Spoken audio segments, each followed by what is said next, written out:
Well, good morning, Cam. Good morning, Mitch. How are you, sir? I'm doing well. It's a Friday morning this morning. I've got plans this weekend, so we got to record a little bit early. So this is fun. Yeah, change of pace, change of scenery for one of us. Yeah, you got a new office. It's a Indeed, it's a lovely electrical box behind you. it is quite possibly the largest circuit breaker box I've ever seen. It is. I'm gonna move my giant head and let you look at how big it is. Oh wow, yeah, your head is big. It's called perspective, Mitch. But yes, my head is large, but my head is not 4 feet tall. That is a Okay, big electrical box. there's a couple pictures I have of me and my daughter where like my head is like the size of her torso in the picture, and I feel like one of those Easter Island statues, or like, did you ever watch Legends of the Hidden Temple on Nickelodeon? I mean, No, I you might have haven't. been too old for that. Yeah. You know what it is. No, I don't. I maybe have heard of it So oddly, but I don't. I couldn't it place was it. this game show for like teenagers, and they're like, you start out with like six teams, and then as the games go on you lose teams, but it's set in this old like Mayan, Aztec, like Central American ancient, but like culturally agnostic, sort of um setting. Hmm. And there was the host, and then there was Olmec, who was this giant stone head that would Oh, talk now and was kind it's of. starting to ring a bell now. Yeah. And so, long story short, at college, one of the events that we put on was called My Generation Night. And it was musical acts from our school that would get together and we would perform. And it was, songs from the birth year of the freshman and forward. And one year, our theme was Nickelodeon. And so, Hmm. people dressed up like different Nickelodeon characters. And one of the video bits in between the acts was people on campus that looked like Nickelodeon characters. And so there was a professor that looked like Mr. Dink from Doug, and then they put a picture of Olmec up, this giant square stone faced figure, and then my picture next to it. Now they did it with my permission, Yeah. because I was on the council that put the show together.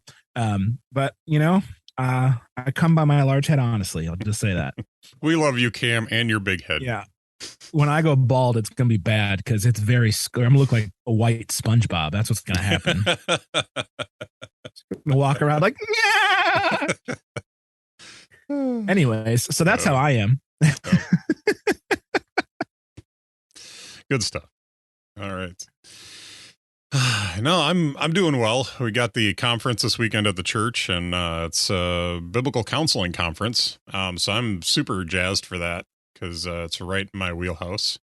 So Indeed. should be good. The actually one of the guys, there's two guys coming to speak at this conference. One of them is going to be my instructor for the biblical counseling course, and Oh, that's cool. the other one is the author of one of the books that we're going to be reading. And I think we'll probably read a series of his books on biblical counseling. So, very very neat opportunity for us to Yeah, definitely. look at this and what is biblical counseling, why is it important. There's a whole section of the first module of our schooling that is about why psychology isn't the answer. So it's going to be cool. I'm going to enjoy it. Well, So anyway, good. yeah, and perhaps when I have the opportunity to talk about it on the show, we can discuss some things on the show about the why biblical counseling over psychology and different things like that. So Very good. yeah, I will just say the flesh cannot be perfected by the flesh. I thought you said the flush, and I was like, well, that's a term I'm not familiar Yeah, with. the flesh. No, the flesh cannot be perfected by the flesh because you can't protect or you can't perfect something that's corrupt with something that's corrupt. So anyway, um, let's talk about some updates about the betas that we've been running. We did get an update last week. So we're getting into a weekly upgrade cycle now. on the betas on both the iPhone, the iPad, and I have the watch. Did you say you're running Monterey on anything? No. Okay. Yeah, me neither. So we can't speak to Monterey, but yeah. So we talked about the watch beta last week or last time we got together, and the update, I think it was this last week, fixed the issues that I was having with the watch. So, oh, nice. So everything's running just fine now. So I'm really happy with that. That's better than the alternative, right? Yeah. Which is regression. So that's good. No, it fixed the issue with the persistent drop down for the accessibility features that I was using and stuff like that. I did turn those off temporarily, so that might be part of the fix. But it didn't fix when I turned it off. It fixed when the update rolled out this last week. So, or not this last one, but the week before, because I don't think my watch is actually updated from this week's update yet. So, but yeah, so that's been fixed. Can we talk about the percentage in the battery icon? Yeah, how do you feel about this? Been a lot of talk about this on podcasts over the last couple of weeks. People need to chill out. I don't think it's that big a deal.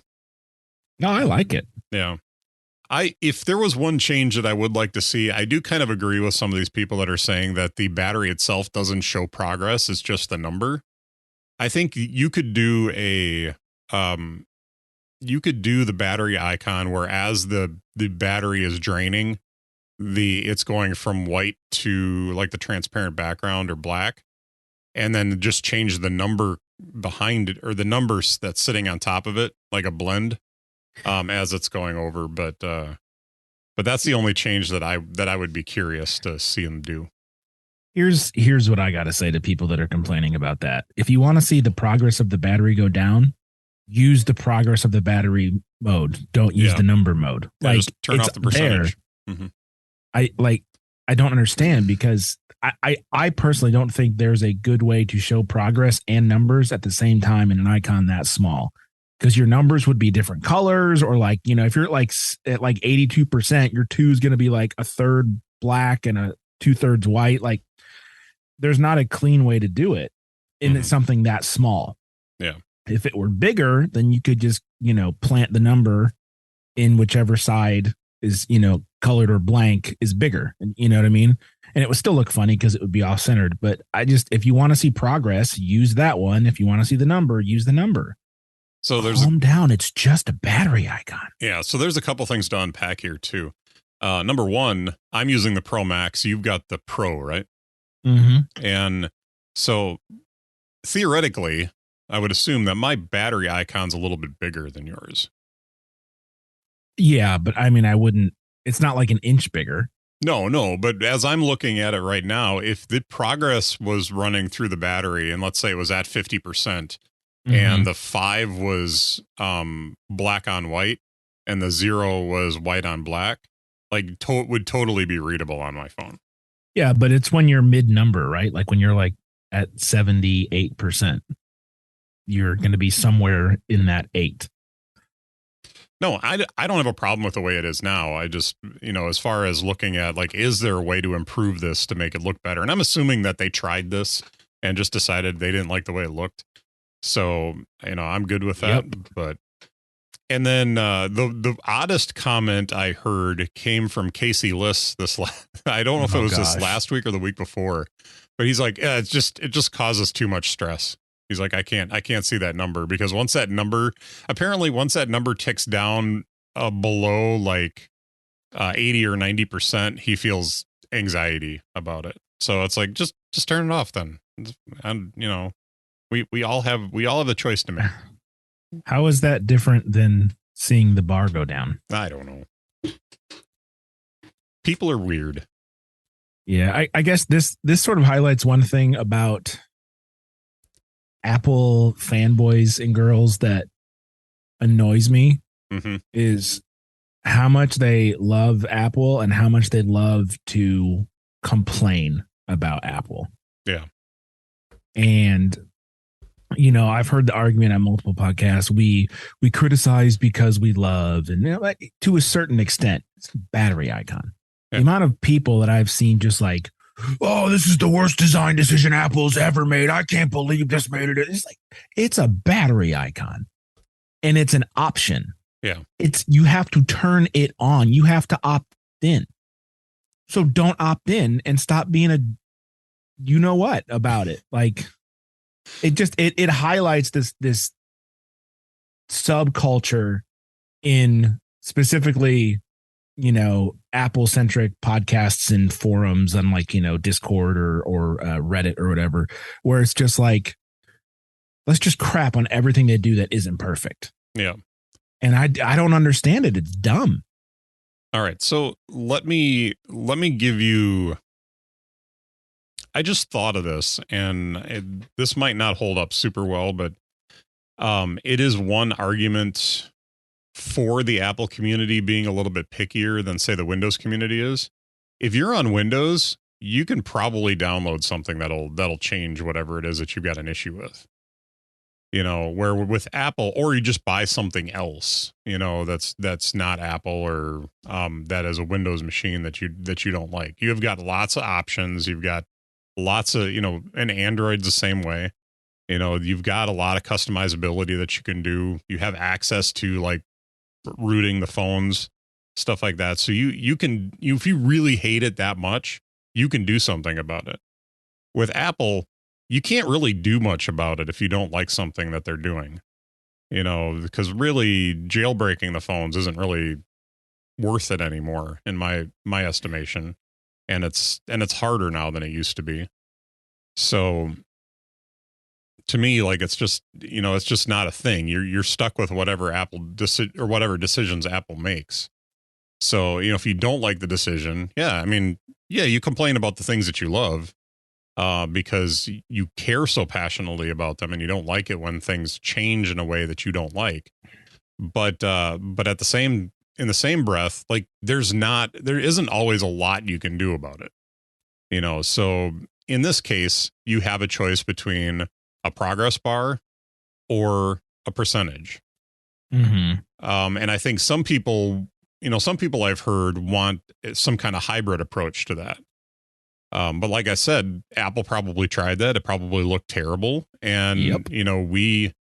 We can think we would like that.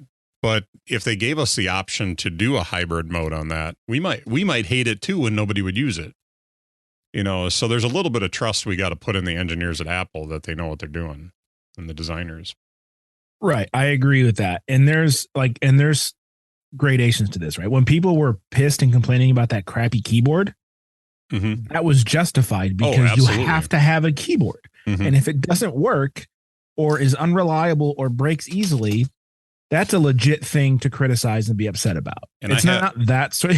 And I have one of them right here. There it is. So, and I totally understand.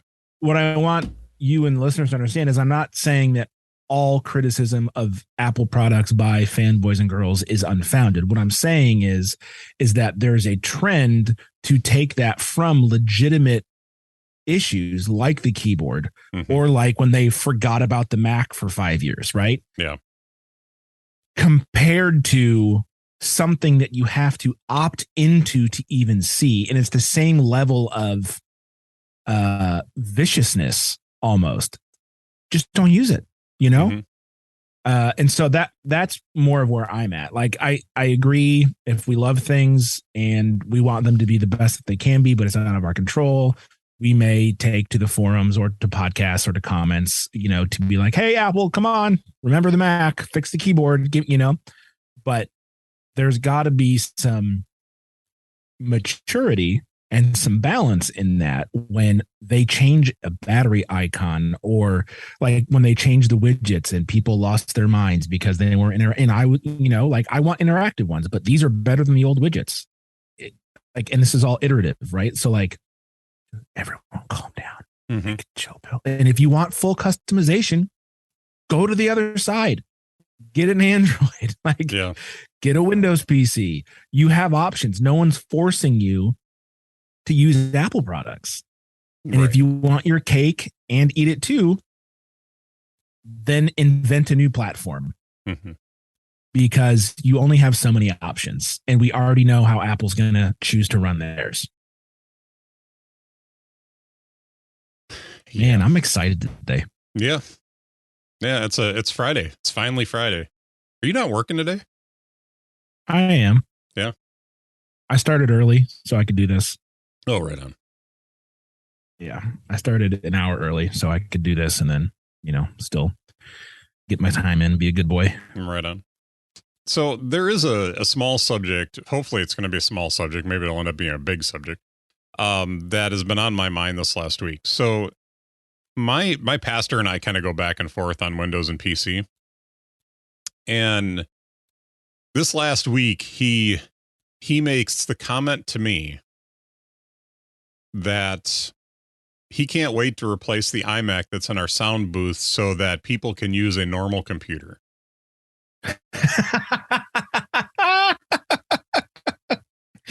Now, I would laugh and think that was funny, but he's serious.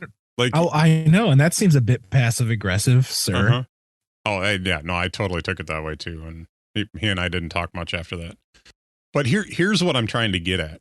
Like, I don't understand this religious war that, like, years ago, totally there was a religious war between Windows and PC. I'm sorry, Windows and Mac, or Mac and PC. Mm-hmm. The Justin Long commercials. For sure. Like that was a big deal back then. I have a friend that for the longest time, he just hated people that ran Apple machines, Macs or whatever. And because they were so stuck up and snooty and like, I mean, he's not wrong about that. And it was a thing back then, I totally get it. It's totally been normalized now. It's not, lots of people own Macs now that aren't, buying them because of some kind of snootiness or feeling like they're better than everybody else. They're buying them because they like the way they operate better than Windows machines, or they're a designer and they have access to better programs, or they work better, or they get more done on them. Quite honestly, the reason I moved to a Mac is because I was running Windows Vista and I hated it.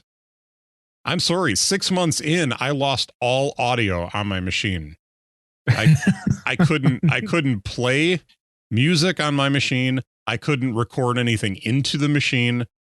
Nothing worked. The sound card was dead on the motherboard. And so I had to go out and buy a stupid little USB dongle to plug into the back of the machine so that I could actually run audio out and in through that. I wasn't going to buy another sound card, but this thing was like maybe $15 and I was able to buy it and it solved my problem. But yeah. And then I felt like with that machine and the Windows machines I had before that, now understand, you and I are probably not normal cases when it comes to computer users. We beat on our machines a lot. We do a lot with these machines. And so we want to get stuff done on these machines.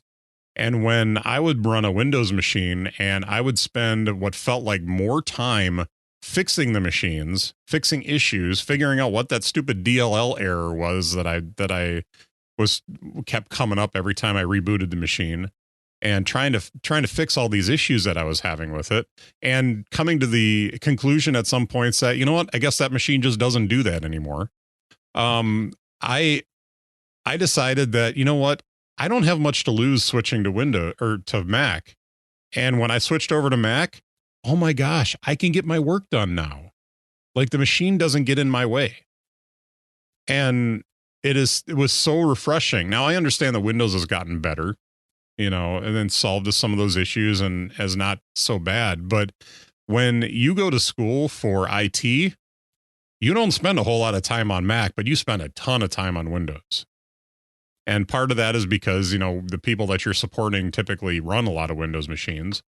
But it's also, there's a lot more to know, and there's a lot more to have to deal with, because you're not dealing with the hardware that the creators of the software are not making the hardware on that side. on the Windows side. So you have a lot more complications that you have to deal with, where on the Mac, it's all built to work together. And so there's a smoothness and not to say that we don't have issues. I mean, good gravy. My laptop is a mess, but it's mostly because this laptop's like 6 years old, and so it's due to be replaced. My battery is barely, like, I can run my computer on the battery for about 10 minutes and then it's done. And I'm not going to take a 6-year-old Mac into the Apple store to have a battery replaced. I'm going to replace the unit when I can afford to. So, but the iMac that I've got sitting in front of me runs solid. I come down, I fire it up, I do what I need to do, and I shut it down and walk away. And I'm not spending time going, oh shoot, why does this audio thing not work? Or why is this error keep popping up? Or, the complexity isn't there. So that's my rant about this. But I wish that it wasn't. I wish that we could get past this as computer users. This whole idea of, well, the stuff that I use is so much better than yours. And I know there's still people that do this, but I wish we could get past that, because you know what? They're freaking computers. Yeah, but you've met people, right? Oh no, I know a lot of people. And I know how petty people can be. Uh-huh.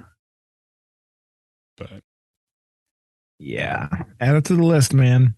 Add it to the list. I had to get that off my chest this morning. So, did you have anything to add? No, not really. All right. Well, we're going to do something fun this morning. So we're doing the city name game. The what? The city name game. The city name game. Yeah, there seems like there should be a theme song for this. But this is something that crossed my mind recently, and I thought, this might be fun. You agreed, apparently, because you agreed to do this.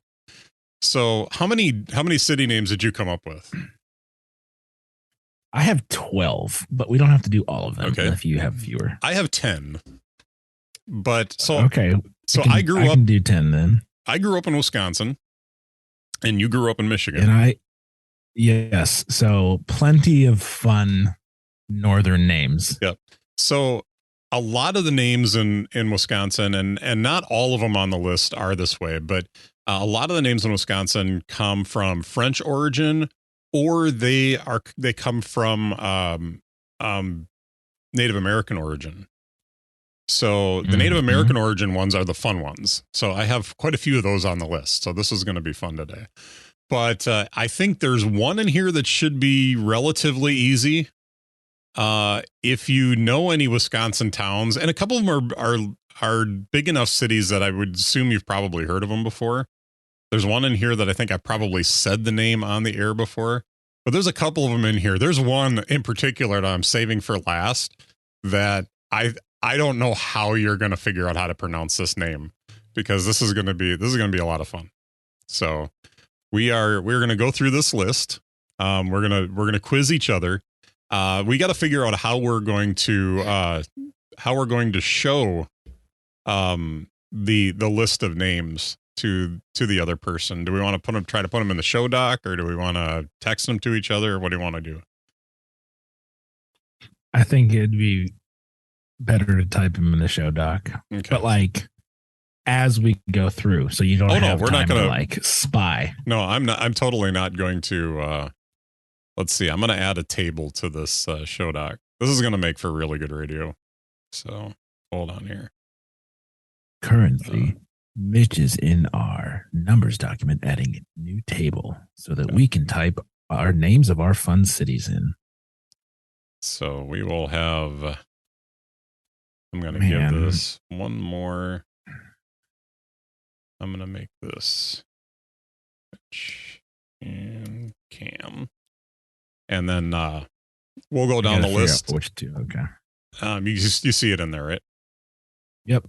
I'm just better title the table. City name.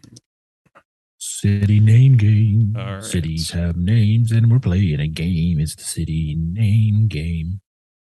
All right. So I might have to I think that was my best jingle so far. We might have to do a little bit of editing because we're going to be typing these out here. So we'll see what happens, but maybe we'll just make you all suffer through us typing these out as we go. I need to make this bigger. So because we're going to have to spell them out. So yeah. Are you going to put your city in first? That I thought that would be all right if you're good with it. Okay. Yeah. I think I can copy. I want you to know. I want you to know I'm going for the jugular here, Mitch. I want to win this. Okay. All right. So we'll. This is still going to be fun. I gave you a few of them that you should be able to figure out, but there's some interesting ones in there that I would be surprised if you got them. So hold on, I want to change the text size here because I'm old and so like to be fair, Mitch gave me the origin languages of most, and not to be surprised, Michigan has a lot of French influence as well in most of their city names. So I will give you that. But there's also a few that are not French in any regard. So keep that in mind. And those should be fairly obvious that they're not French. Okay. Well, and I will say that hopefully I've always been pretty good at pronouncing like names based on my radio schooling, because I've learned little tricks about how to pronounce different names. But at the same time, I'm sure there's going to be someone that are going to trip me up in here. So let's go ahead and let me give you the first one here. And there is a chance that you've seen this one before. And of course, I put it in Obsidian. So as I go in to copy and paste it, I have to adjust for the markdown. So there's the first one. ASHWAUBENON. Can you use it in a sentence, please? No, I can't, because then I'd have to pronounce it. I'm going to go with Ashwaubenon. I'm going to give you that one. We pronounce Ashwaubenon? It's a Schwabenon. Schwabenon. But okay. if you look at the pronunciation of it, they make it look like ash. We say the A a little bit shorter as Ashwaubenon. But I'm gonna give you that one. So I think that's fair. I'm a pirate, a Schwaben on a ship. Yeah, there. I might hate you just a little bit for that one. All right. Oh, come on, dude. That was good. Right. That was good. All right. All right. There you go. CHARLEVOIX.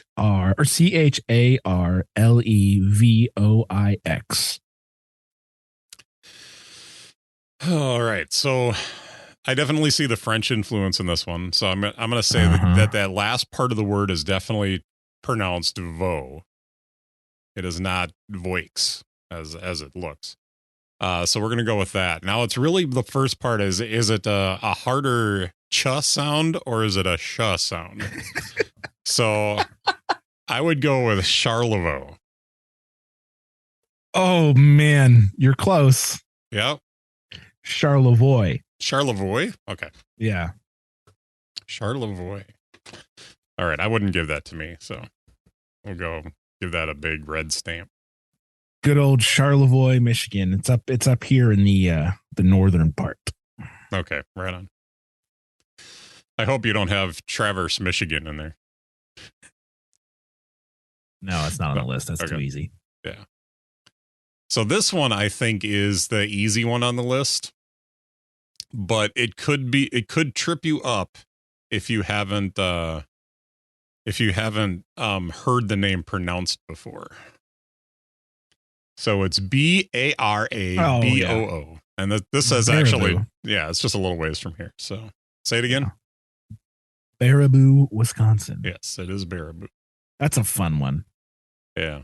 Oh, I got to decide which green I'm doing. Baraboo, can you do the fandango? Oh. Okay, my turn, right? Charlevoix. I got the show right. That's, Uh-huh. yeah. I think that was probably the harder part. All right. CHARLOTTE.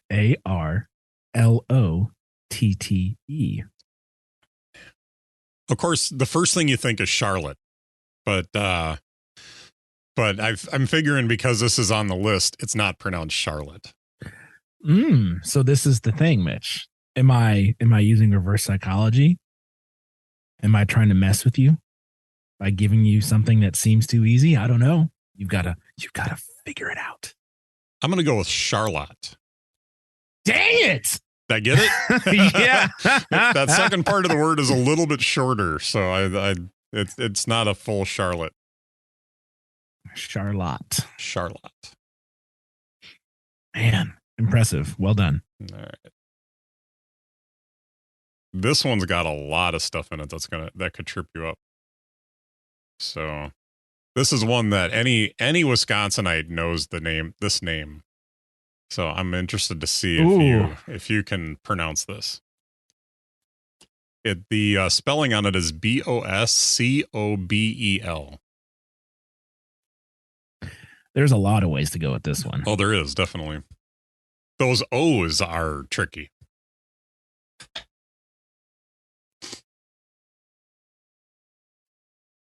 I'm going to go with Boscobel. That is actually pronounced Boscobel.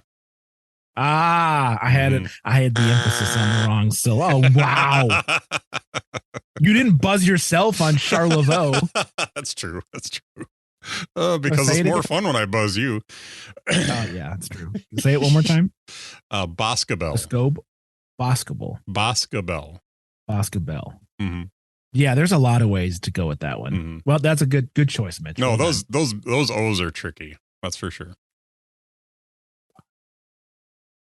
I still don't know how to say it. So let me see if I can paste the pronunciation into so you can see this. I'm sending this through to the text. Boscobel. Boscobel. Mm-hmm. All right, up next for you, sir. Dowagiac.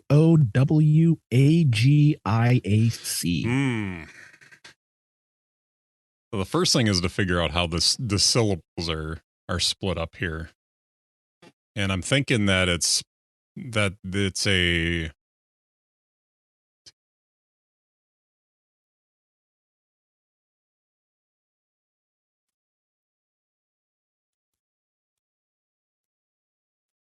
the wheels are turning. I think we're going 4 syllables on this. And I think it's split up. The first 4 letters are 2 syllables. So Dowagiac. I'm going to need you to hit that buzzer.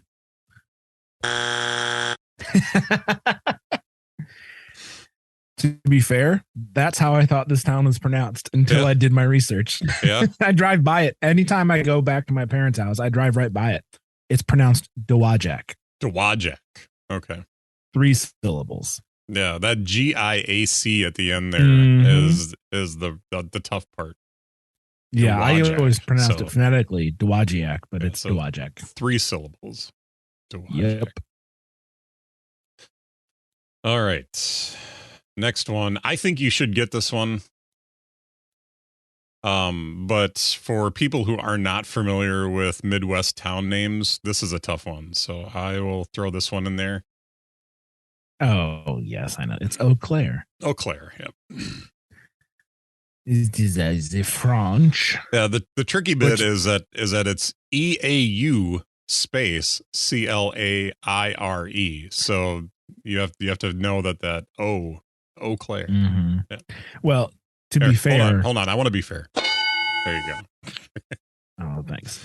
I took 4.5 years of French in middle school and high school, so I hopefully am not going to get tricked by a French one now that I've said that on the podcast. Well, I don't know that I don't think. I'm not sure if that's French. I don't know that I have a lot of French ones left on the list here. So Oh, that is good. Huh? All right. You do not like the French ones. Gratiot.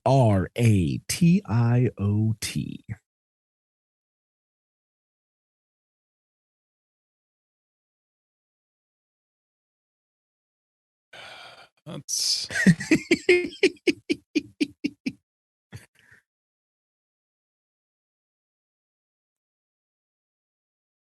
I can see how the syllables are split up in this one.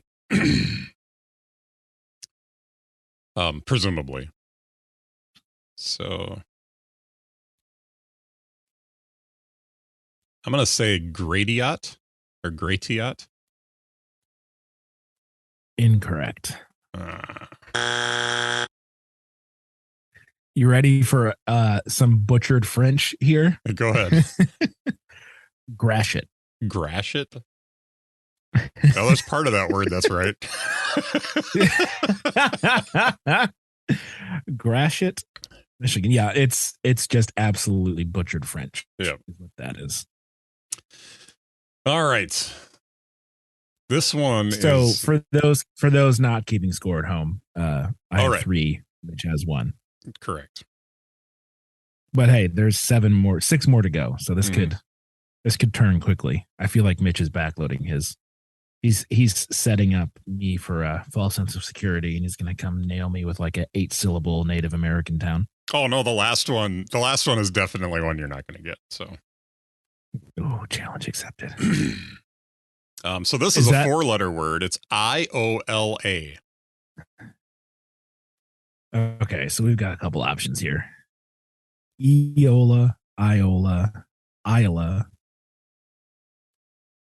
Eola, Eola. I'm just gonna say Eola. So close. You actually said the right one in your list there. Which one was it? It's Iola. Iola? Iola. Okay. Like your eye, you see with your eye, Ola. Yes. Yep. All right. Got that one wrong. There we go. That's so satisfying. Yeah, I'm sure it is. All right. All right. Well, oops. So the score is still 3-1. You're in the lead.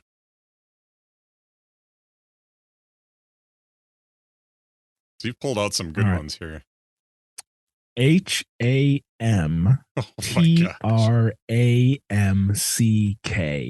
I'll give you a hint. This one is not French. Oh, I was definitely could tell there was no French in this. Now, the trouble is here, is there any silent letters in this? And that's the 2 M's. This town is actually like not very far from where I grew up. So I know how to say this one because I grew up by it.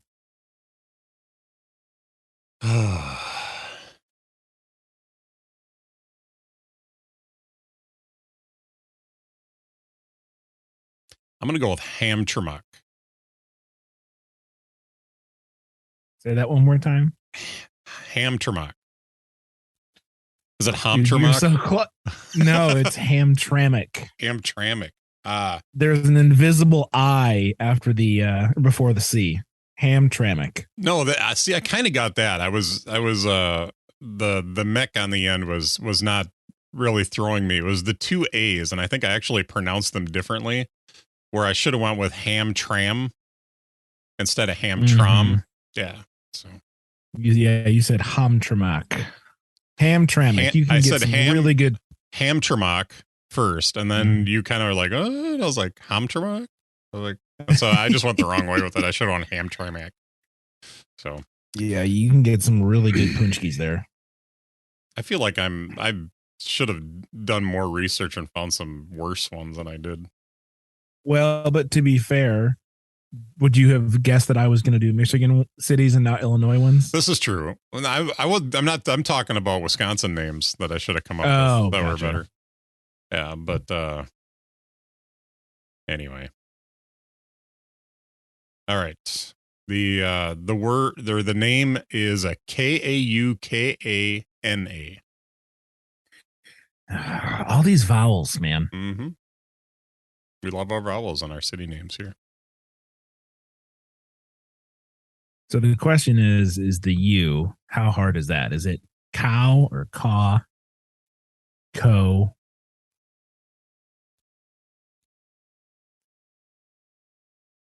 Kana, canna, cane, no. Uh, mm,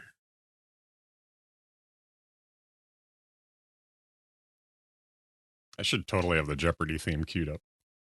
well, so here's what I'm thinking, Mhm. right? So you got to figure out the U, and then you got to figure out the double A at the end. Is it canna, kana, kana? You know, obviously, like Kaukana. I'm gonna go with that. Kaukana. So you're close, but here's the thing. This word, hold on. All right. So this word, that A after the second K is actually pronounced the same way as the AU. So it's Kakana. And I said Kaukan. Oh, what did I say? You said Kaukana? Kakana. It's Kakana. Oh gosh. So Mm-hmm. you were close though. And honestly, Yeah, these well, a lot of these are picked because they're not pronounced the way they look. So all right. The next one that I have for you, you either know it or you don't. All right. So go ahead. this is I think this is spelled wrong. Mackinac. Oh, that's Mackinac. Nope. What? It's Mackinac. That's at Mackinac? Uh-huh. Oh, no, Mackinac you're right. Island. Mackinac Island. Mm-hmm. Dang it. I knew that one so too, dang good. it. Ugh. You were so confident. Oh, that's Mackinac. Oh, dang it. Mackinac. No, I see, and I knew that, and I let my overconfidence override my my thought process there. Now, this next one I have to check because I think where I copied this from spelt it wrong. So give me just 1 second here to double check this. All right. Well, it's been 3 rounds since one of us got one right, so someone needs to. Yeah, they spelt it wrong. So let me fix this here real quick, and then I'll copy and paste it into the document. They missed an O in this, which is probably when you see how many O's are in it, you'll realize why they missed one O. So, all right. There it is. OCONOMOWOC. They left out the last O in the word, so I had to edit that back in. Oh my! These syllables, man, or I mean the vowels. So Economowalk. Say it again. Economowalk. One more time. Economowalk. So you said Economowalk? Is it Economowalk? Oh my! Ah! Come on! Oh, missed it by a letter. All right, I missed it by See, that's the tricky thing about some of these ones with all the vowels in them is they're not always pronounced all the same. So if you think about Oconomowoc, so 2 of them are pronounced long, and the other 3 are pronounced as short O's. So it's just goofy. Anyway, you're still up 3-1 here. So I know, but I hate missing them by like just a little bit. It's like in a sporting event. You know, if I lose by like less than 1 score, I'm more angry than if I get blown out. Yeah. Because at least if you get blown out, you know you didn't have a chance. The other team was just better. You lose by like, you know, in football, you lose by like 4 points or 2 points or a point. It's infuriating. You had the like, you had a here's shot. The list of all the here's the list of all the things that I could have done differently to win the game. Mm-hmm. You know, so if I'm off from O to it's infuriating. All right, what's the next name? All right, I need to calm down. I'm getting in my head. I feel like I've been nicer to you here than you've been to me. Oh man, there's an obvious pronunciation here, but I'm afraid it's not right. Milan. Because right away I look at that and I say, "Oh, that's Milan." But that struck me last time.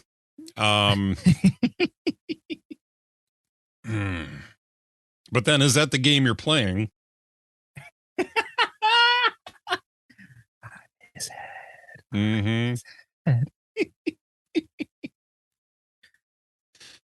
Because there's a few different ways I could go here. Because it could be Milan.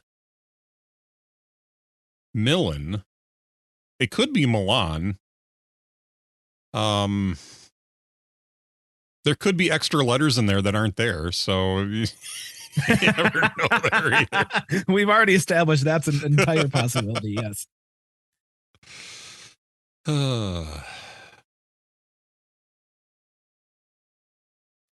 You know, I'm just going to pick one and go with it because I'm probably not going to get it right anyway. But let's go with Milan. Remember how angry I was last time? You're about to be that angry too. It's not Milan, it's Milan. Milan? Mm. Milan. I'll buzz myself. All right. Well, at least I'm consistent. All right. Man, I'm going to be seriously impressed if you get this one. All right. Well, prepare to be disappointed. Are you saying that to yourself or what are we doing here? To you. So VIROQUO.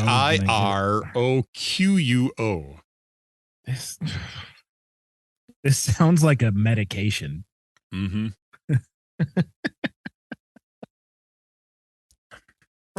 For mild to severe whatever. Side effects include growing a third leg, losing all your hair. The people in this town might have that problem. I don't know. Well, it's like medium to severe headaches. Side effects include cancer, bleeding, death, the occasional stroke. All things worse than what we're trying to solve. But hey, you need Viraquo. Is that what you're going with? I don't know. You laughed, so maybe I shouldn't. I'm not giving anything away. I'm going to go with Viraquo. It is Viroqua. Viroqua? Viroqua. Yeah, that wasn't on my list. See, I'm not even mad about it. I wasn't even in the ballpark. I'll take the loss on that one and not be mad about it. Viroqua? What was it again? Viroqua. Viroqua, yeah. Mm-hmm. Well, I'm not taking that medication. All right. Give me just 1 second because I'm calling an audible because there is one in here that I left in here that's way too easy and you're way too far ahead right now to let this go. So, all right, Mitch. Yeah, I got a good one here. So you've got 3 chances left. You got to run the table to win, and that means I got to get the last 2 wrong. This is SAULT space STE space MARIE. So I am really sure that I know how to pronounce this. I think this is Sault Ste. Marie. Oh, he got it. Sault Ste. Marie. Yeah, I've seen that one before. So, all right. Well done. Sault Marie. Such a poetic rhythm to that one. Sault Ste. Marie. I don't know why. Oh gosh. I don't know why it pasted in like that. All right, so it's now 3-2. There are 2 rounds remaining. I have to get. Is it gray on black to you? Yes. Yeah, I don't know how to. I can make the letters black, but then you wouldn't be able to read it. But I can't figure out how to change the background to that. 3-2. I'm in the lead, if Mitch runs the table and I get the next two wrong, he wins 4-3. This could be an epic game 7 win for Mitch if I choke here. He's already told me I'm not getting the last one. So I have to get this one correct. And this looks incredibly Polish. Poniatowski. Mm-hmm.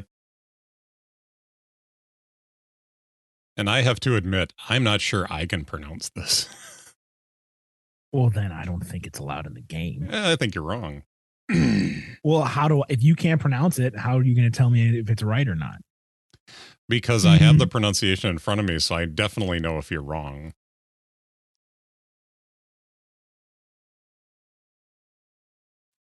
So the two that I'm debating between are Poniatowski and Poniatowski.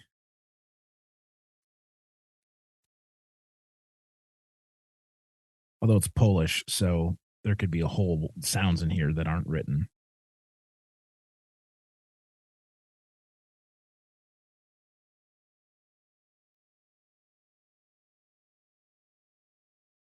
Crap. Poniatowski. Poniatowski. Poniatowski. Do that again? Poniatowski, I think it is. Poniatowski. Poniatowski. Yeah, the last two syllables are like the last 7 letters. Poniatowski. Poniatowski. Yeah. Poniatowski. All right, I got that one wrong. Yeah. Man, I started out strong and I have faded down the stretch. This is I'm not even gonna buzz you for that because I don't know how I would have been able to pronounce it. Man, one of my guesses was close, but yeah. No, what I had here was Wausau, and I'm like, there's no way. Oh, he's not I would have get nailed Wausau. that. Yeah. So I got to call an audible on this one, do a little bit more research. I'm just gonna make one up. That's what I'm gonna do. You're not allowed to make one up. I'll have it incorporated before the show goes live. I'll get paperwork.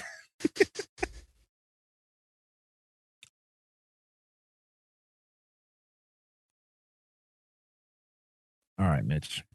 This is another one I drive by all the time on my way back to see my parents. Watervliet.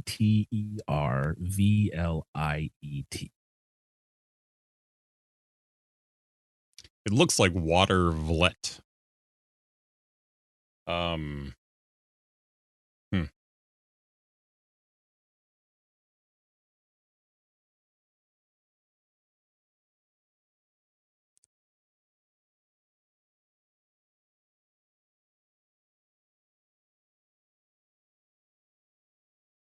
Because that sounds just totally ridiculous, and because it's probably French.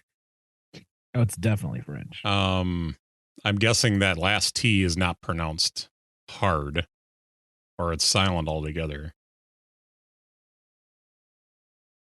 I would go with Watervliet. You're gonna have to hit that buzzer, Mitch. All right. So every time I drive by this, I always go, "Ooh, Watervliet, how fancy, right?" But what have we learned about people in Michigan? They butcher their French. It's Watervliet. Watervliet. So your first guess was really close. I thought you might get it. Watervliet. Watervliet. Okay. But I think Watervliet is much more whimsical. Mm-hmm. I like it. I think that's what it should be. Mm-hmm.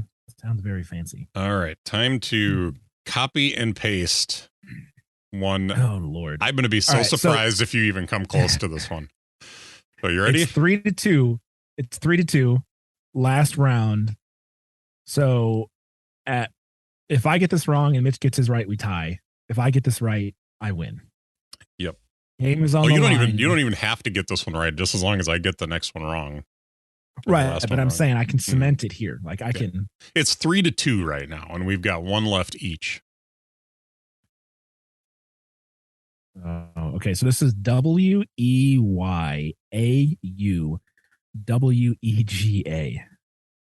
Yep. Oh, man. Okay. So first pass is Weyawega, which just sounds fun. Mm-hmm.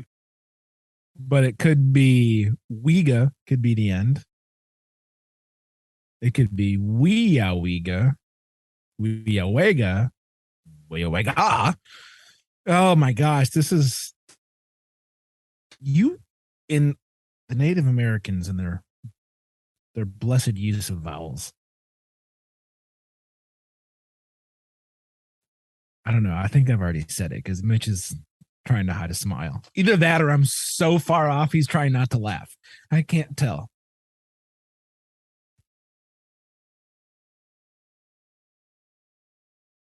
I'm gonna go with Weawega. So I was smiling a little bit because one of the times you pronounced it, you pronounced everything but the first syllable correctly. It's Wyawega. So close. Mm-hmm. So Wyawega? Wyawega. Oh man. Like, why did I pick this one? Because it's hard. Because you wanted to torture me. That's why. Well, that's part of what this podcast is about. We torture each other. All right. I don't know. Look at some of the names you picked. Man, I should have gotten Mackinac. Dang it. Stupid. Yeah, that's so the last one that I picked is YPSILANTI.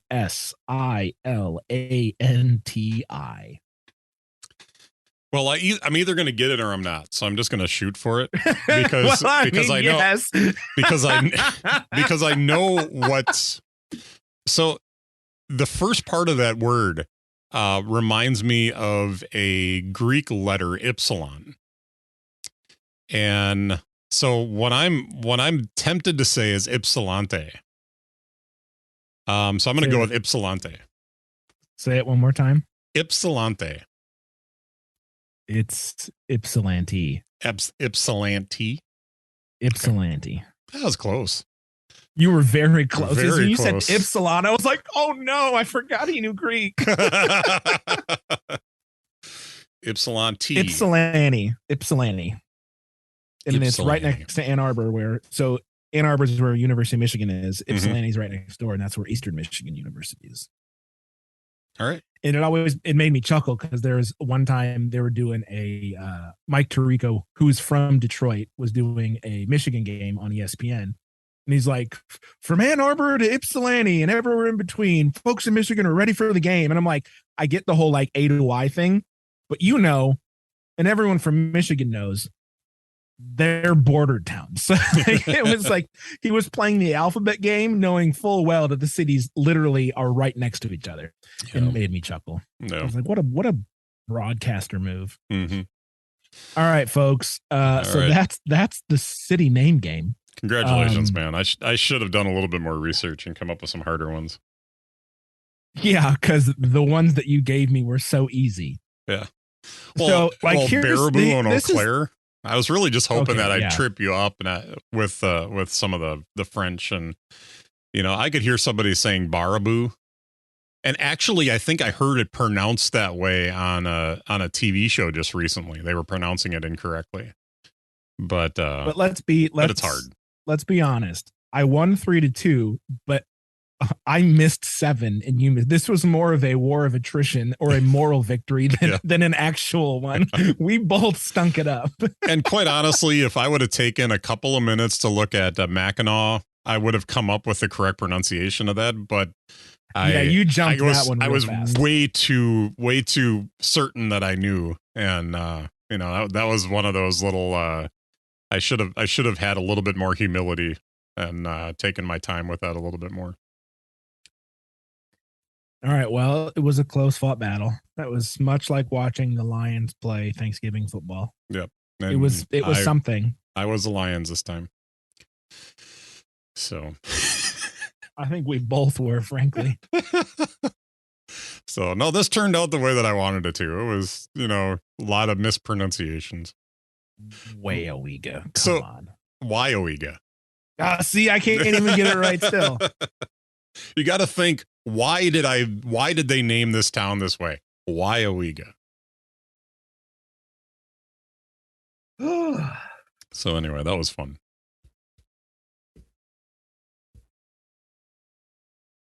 I'm exhausted now. That time cannot be right. We've been doing this for an hour already.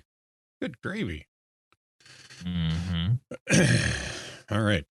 Well, let's get what's delighting us this week. We'll get that done, and then we'll get out and let you get back to work. What's delighting you today, Cam? My guitar. All right. So I started playing 20 years ago, which is incredibly difficult to wrap my head around. I was 15 when I started teaching myself. I'm now 35. That's the math.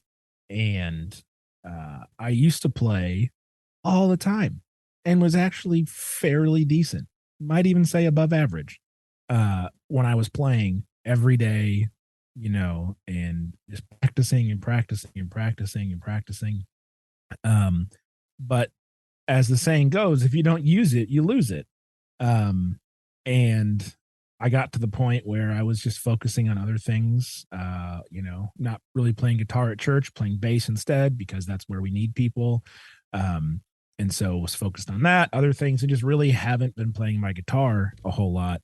Or as much as I would like to. I mean, I still pick it up, a couple times a week and just noodle for a few minutes. But like, it's the point where like I would get frustrated because in my mind, I was still a good guitar player, but my hands were just like, nope, don't know how to do that anymore. And so I've been this past week spending a lot more time playing my guitar and singing along and learning new songs, and I'm rediscovering how much fun it is just to make noise and to, even if it's not as good as I used to be, I'm letting myself be okay with the fact that I need to relearn or regain, some of the skills that I had 10 years ago when I was playing all the time.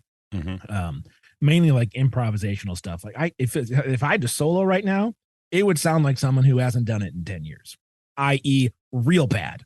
And so like just even last night, I came to the office for an hour and I just sat down with the guitar and I just played for an hour and learned a couple songs. And it was really fun, and that's a much better use of my time than watching the TV show.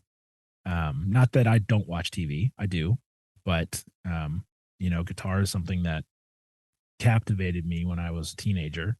And I'm starting to rediscover the enjoyment of just making music. And if it's bad, it's bad, but I'm still making it. And I will get to the point where I'm less frustrated and more just able to play what I hear.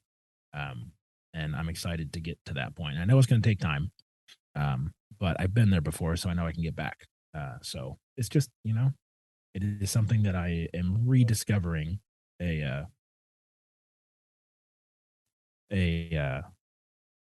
desire and enjoyment of. And that's just fun. Very cool. What about you, man? What's delighting you? So I posted this on Twitter a couple of times in the last couple of weeks because I was oddly really satisfied with this. So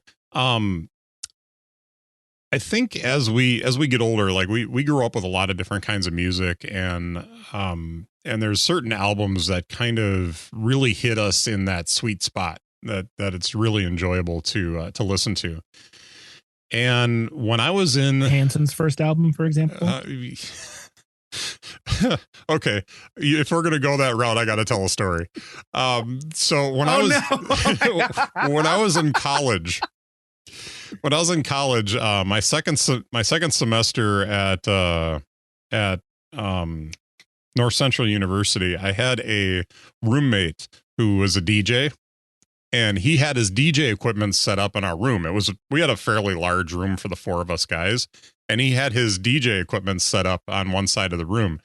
And every Saturday morning, he woke me up to Bop, and I wanted to kill him. He was such a jerk. I almost threw him out the window. God, that's Incredible. But in 1995, I think it was the summer of 93 or 94, I got a chance to see a band called the Prayer Chain in concert. And I really dug their music, and this arguably is the album that killed their popularity in the Christian market. But it's one of my favorite albums from that time, and they've been slowly remastering and re-releasing their albums on Apple Music and Spotify and for streaming.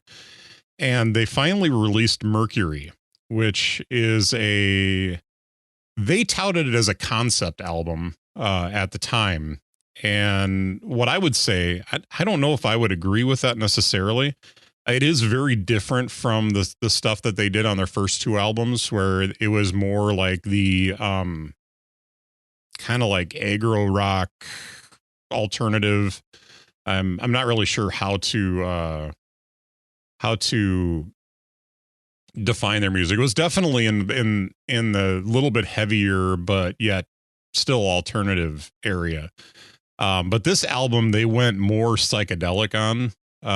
If you were to enjoy a little bit of Pink Floyd, but would appreciate harder, like a little bit heavier guitar, a little bit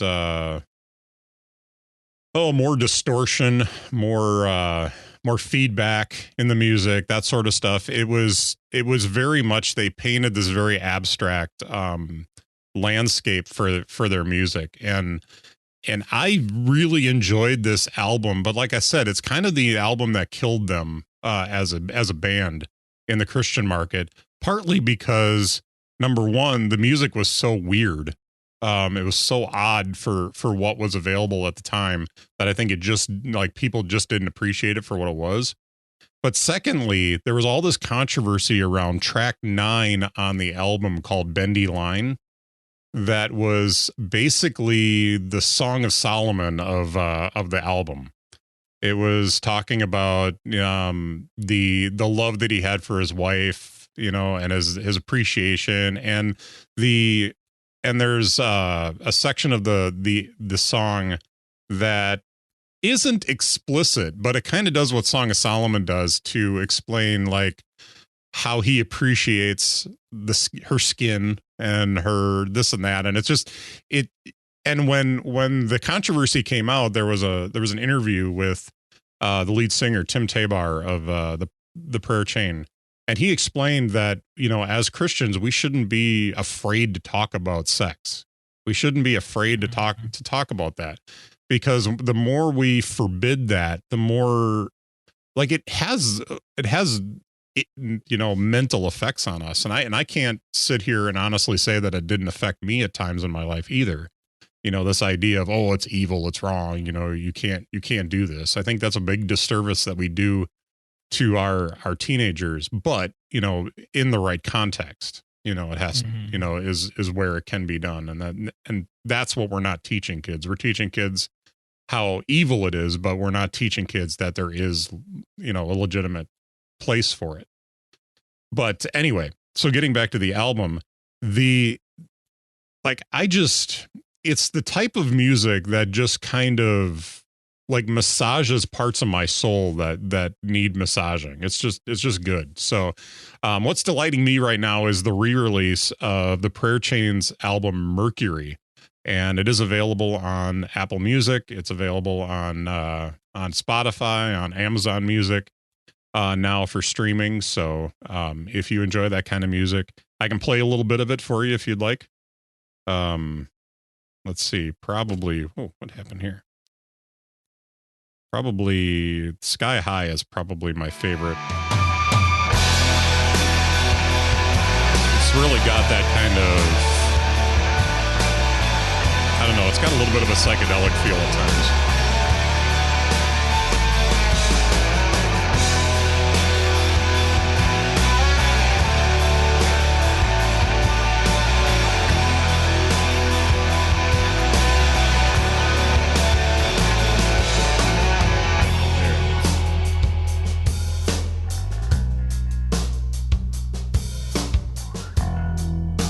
I swear I saw them do this stuff live, but I don't remember where.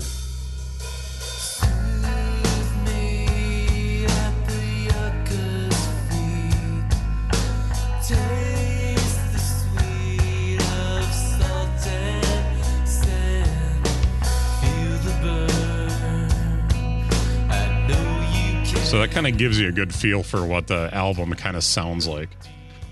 This song in particular, one of the reasons why I really like it is that they're from California, and they're talking about if you know any of the story behind the Salton Sea out in California, this song is drawing a parallel between what happened with the Salton Sea and how the Christian life can be corrupted with sin and with us trying to get in the way of it. And it's got a really cool meaning. And then this song's like 9 minutes long, and it just like really plods along and just a very satisfying song to listen to. The second song on the album is probably like, I think Hum, the first song, is more of an introduction to the album, but this is probably more indicative to their style on their other albums. So it's a little bit more aggressive, a little bit heavier. I don't think there's an artist or there's a musician in the band that isn't amazing.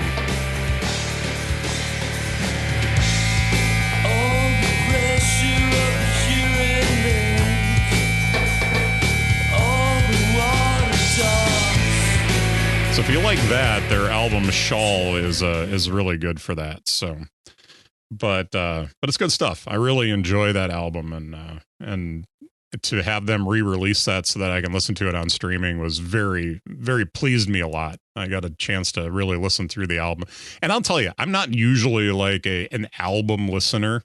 You know, some people will sit down and just listen to an album. This is an album I can just sit and listen to from beginning to end and just really enjoy. So cool. So that's what's delighting me. Very nice. Yeah. I will tell you that I have really been enjoying Shane and Shane, some of their stuff recently. I've been listening to a lot of their stuff. I think I have a favorite song of theirs now. And it is? It is, well, let me get the name of it so that I'm not saying, well, you know, the one song that does the thing. Hold on. I've got a playlist set up for them. Yeah, that one song where they sing perfectly and their harmonies are killer. Yeah, it's good stuff. Oh, wait, that's all of them. It's the first song on their, what is it? Psalms and Hymns album. Psalm 42, Loudest Praise. I don't know if I know that one.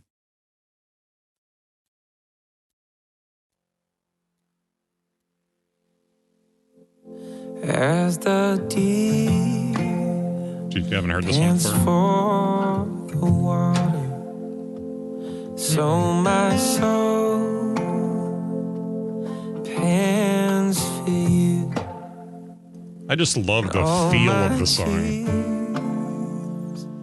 Have been my fodder day and night, my only food. Oh, my soul, you feel forgotten. Put your hope in Christ alone. As the deep. You getting They it? sound, yeah. Their vocal harmonies are so tight, and their guitars always sound so big, but you can hear every individual note. Yeah. I love it. Yeah, whoever's mixing their albums is doing an amazing job. But agreed. I'll have to check that one out after the show. That I've been digging on that. The album itself is pretty strong. There's another song later on the album that really hits me in the right place. Psalms 84, I'm Home. But it's good. So anyway, you have anything to add for this week? No. All right. Well, if you're listening to this, Prosper. you betcha. If you're listening to this this podcast today and you are not subscribed, you can check out innerdialogue.show, and we have links to subscribe, whatever podcast player you're listening to, except for our favorite podcast player, Pocket Casts. But you can certainly search for us in Pocket Casts and get us on there. I will tell you the one thing I really like about Pocket Casts: it's available everywhere. You can do whatever you want. Mhm. You can use whatever device you want, and it's available to you. So, but if you use Overcast, we're big fans. We have been big fans of Overcast in the past. Apple Podcast, Spotify, wherever you get your podcast, you can find us. And if you need a little bit of help, innerdialogue.show. Also, if you are looking to get a hold of me, you can check out mitchcraig.online or just hit me up on Twitter. I'm at Mitch Craig. And Cam, where can we find you? MySpace. Nothing. I got disappointed, Dad Mitch. I'm Mhm. excited. No, CamBrennan.com. Check them out at cambrennan.com. Cam, it's been fun. Thank you for working around my schedule this weekend. I appreciate it. We'll get this out the normal time, Sunday night. So if you enjoy the show, you hopefully got it on time this week. So very cool. Indeed, everyone go listen to Hanson. Bop for sure. All right. Thanks again, Cam, and you have a great day, man. You too. See ya. Later.